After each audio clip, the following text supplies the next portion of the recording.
ಏನೊಂದು ನಮ್ಮ ಬೆಂಗಳೂರು, ನಮ್ಮ ಕರ್ನಾಟಕದಲ್ಲಿ, ಭಾರತದಲ್ಲೂ ನಮ್ಮ ಕರ್ನಾಟಕ ರಾಜ್ಯದಲ್ಲಿ ಬಾಂಗ್ಲಾದೇಶಿಯರು ಬಂದು ಏನು ನೆಲೆಸಿದ್ದಾರೆ, ಇಲ್ಲೀಗಲ್ ಆಗಿ ನಮ್ಮ ರಾಜ್ಯಕ್ಕೆ ನುಸುಳಿ ಇಲ್ಲಿ ನೆಲನ ಊರಿ ಬದುಕನ್ನು ಕಟ್ಕೊಂಡು ಇಲ್ಲಿ ಮತದಾರರಾಗಿದ್ದಾರೆ. ಸರ್ಕಾರದ ಎಲ್ಲ ಅನುಕೂಲತೆಗಳನ್ನ ಪಡ್ಕೊಂಡು ಬಾಂಗ್ಲಾದೇಶಿಯರು ಆಗಿದ್ದಾರೆ, ಭಾರತೀಯರಾಗಿಯೂ ಅನುಕೂಲತೆಯನ್ನು ಪಡ್ಕೋತಿದ್ದಾರೆ. ಇಂಥವರ ವಿರುದ್ಧವಾಗಿ ಒಬ್ಬ ಜವಾಬ್ದಾರಿತ ನಾಗರಿಕ ಪತ್ತೆ ಹಚ್ಚಿ ಪೊಲೀಸರಿಗೆ ತಿಳಿಸಿ ಕಂಪ್ಲೇಂಟನ್ನು ಕೊಟ್ಟರೆ,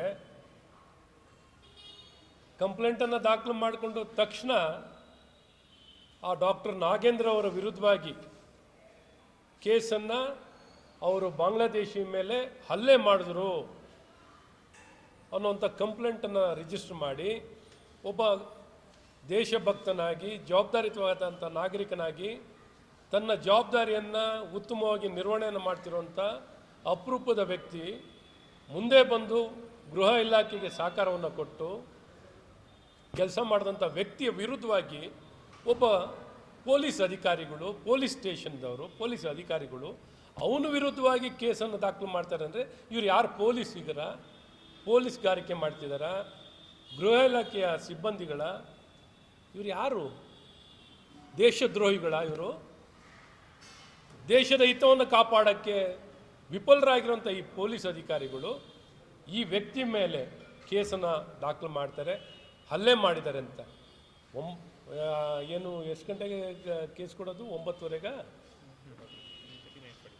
9:30ಗೆ ಕಂಪ್ಲೇಂಟ್ ಕೊಡ್ತಾರೆ. 9:45ಗೆ ಇವ್ರ ವಿರುದ್ಧವಾಗಿ ಅಲ್ಲೇ ಕಂಪ್ಲೇಂಟ್, ಹಲ್ಲೆ ಎಲ್ಲಾಗುತ್ತೆ? ಪೊಲೀಸ್ ಸ್ಟೇಷನಲ್ಲೇ ಆಗುತ್ತಾ?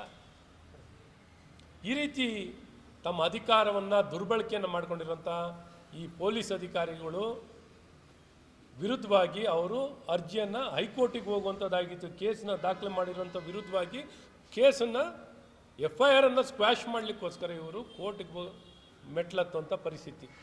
ನಿಮ್ಮ ಪೌರುಷ, ನಿಮ್ಮ ಕರ್ತವ್ಯ ನಿಷ್ಠೆ, ದೇಶಭಕ್ತಿಯನ್ನು ನೀವು ಇವತ್ತು ಬಾಂಗ್ಲಾದೇಶಿಯರನ್ನ 25 ಲಕ್ಷ ಜನನ ವಾಪಸ್ ಕಳಿಸಿ ಇಡೀ ದೇಶದಲ್ಲಿ ಭಾಳ ಪರಿಣಾಮಕಾರಿ ಗೃಹ ಸಚಿವರಂದರೆ ಯಾರು ಅಂದರೆ ಅದು ಪ್ರಿಯಾಂಕ್ ಖರ್ಗೆ ಆಗಲಿ ಅಂತ ನೋಡ್ತೀನಿ.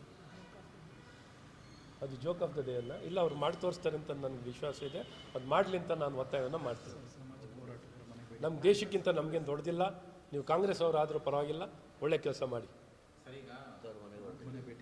ಈಗ ಡಾಕ್ಟರ್ ನಾಗೇಂದ್ರ ಅವ್ರ ಮನೆಗೆ ಭೇಟಿ ಕೊಟ್ಟು ನಮ್ಮ ಗೃಹ ಸಚಿವರು ಹೋಗ್ಬೇಕಿತ್ತಪ್ಪ, ಎಲ್ಲೆಲ್ಲೋ ಹೋಗ್ತಿರ್ತಾರೆ ಗೃಹ ಸಚಿವರು.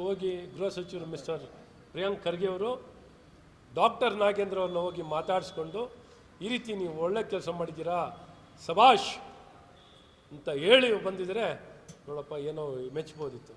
ಮಾಡಿಲ್ಲ, ಅದಕ್ಕಾಗಿ ನೀವು ಮಾಡಿಲ್ಲ, ನಾವು ಹೋಗ್ತೀವಿ. ಸರ್ಕಾರ ಸತ್ತೋಗಿದೆ, ಸರ್ಕಾರ ಬದುಕಿಲ್ಲ, ಕಾಂಗ್ರೆಸ್ ಸರ್ಕಾರ ವಿಫಲವಾಗಿದೆ. ರಾಜ್ಯದ ಹಿತವನ್ನು ಕಾಪಾಡಲಿಕ್ಕೆ ತಮ್ಮ ಕರ್ತವ್ಯ ನಿರ್ವಹಣೆ ಮಾಡೋದ್ರಲ್ಲಿ ವಿಫಲವಾಗಿದೆ. ಹಾಗಾಗಿ ನಾವು ಭೇಟಿ ಕೊಟ್ಟು ಅವ್ರ ವಿಶ್ವಾಸವನ್ನು ಕೊಟ್ಟು ಈ ದೇಶ ಮತ್ತು ಸಮಾಜವನ್ನು ಕಾಪಾಡೋ ಕೆಲಸ ನಾವು ಮಾಡ್ತೀವಿ. ಭಾರತೀಯ ಜನತಾ ಪಾರ್ಟಿಯವರು, ನಮ್ಮೆಲ್ಲ ನಾಯಕರು, ಮುನ್ಸ್ವಾಮಿಯವರು, ನಮ್ಮ ಧೀರಜ್ ಮುನ್ರಾಜ್ ಅವರು, ನಮ್ಮ ತಮ್ಮೇಶ್ವರ್ ಕಾರ್ಯದರ್ಶಿಗಳು, ರಾಜ್ಯ ಭಾರತೀಯ ಜನತಾ ಪಾರ್ಟಿಯ ಕಾರ್ಯದರ್ಶಿಗಳು, ಮತ್ತು ನಮ್ಮ ವಸಂತ್ ಅವರು ಸಂಚಾಲಕರು, ವಕೀಲ ಪ್ರಕೋಷ್ಠ, ಹಾಗೆ ನಮ್ಮ ಕಾಂತಿ ಮೇಡಮ್ ಅವರು ಇದ್ದಾರೆ.